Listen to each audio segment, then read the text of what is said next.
నా పేరు స్వామి, Siddipet district. Work మీద నేను హైదరాబాద్ వస్తుంటే టూపెన్ టోల్ దగ్గర యాక్సిడెంట్ అయింది. వేరే వాళ్ళు అంబులెన్స్ లో పంపించారు. పంపిస్తే అక్కడ మంచిగా చేయలేరని ట్రీట్మెంట్. మళ్ళీ అక్కడ నుంచి రష్కి వచ్చినాం. రష్కి వచ్చినప్పుడు కూడా నాకు స్పృహ లేకుండే ఎమర్జెన్సీలో వచ్చినాము. ఎమర్జెన్సీకి వచ్చినాక మన డాక్టర్ వంశీకృష్ణ సారు చూసి ఐసీలోకి పంపిండు. వంశీకృష్ణ సార్ లివర్ కొంచెము అందులో వాటర్ వచ్చింది, అదే కొంచెం డ్యామేజ్ అయింది అని చెప్పిండు. చాలా క్రిటికల్ కండిషన్ ఉండే 10 days 20 days మొత్తం ఎన్ఐవి మాస్క్ మీద పెట్టారు.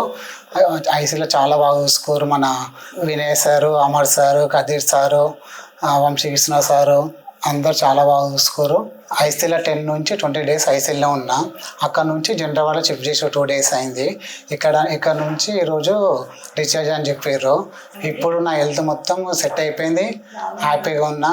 రష్ హాస్పిటల్ కూడా చాలా బాగా ట్రీట్మెంట్ చేస్తారు. ధన్యవాదాలు రష్ హాస్పిటల్కు. డాక్టర్ వంశీకృష్ణ సార్ కూడా ధన్యవాదాలు, చాలా బాగా చూసుకోండు. చాలా అంటే డాక్టర్లు ఇక్కడ ఐసీలో కూడా చాలా బాగా చూసుకోరు సార్లు. రష్ హాస్పిటల్ చాలా బాగా ట్రీట్మెంట్ చేస్తారు. ధన్యవాదాలు రష్ హాస్పిటల్కు.